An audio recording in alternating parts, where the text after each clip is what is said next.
At home, wake up this morning to a thud, a car hits the house, and then it starts on fire. And then the house caught on fire as well as the car. Angelica Duria is in South Milwaukee with more on what we now know is a deadly accident. Good morning.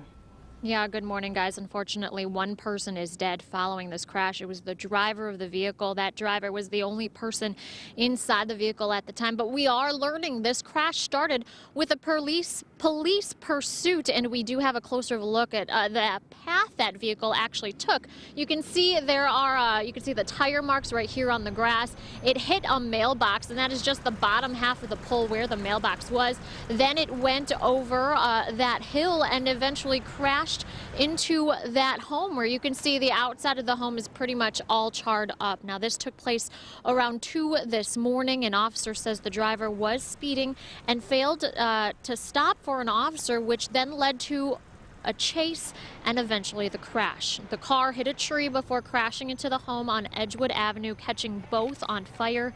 The fire reached up into the attic, but firefighters were able to knock out the flames before it did spread to the roof. There was a family of 3 who was living inside. They were sleeping at the time, but the lady who lived inside tells me that all 3 of them were able to get out unharmed. So that is the good thing. But again, unfortunately, the driver of that vehicle was killed.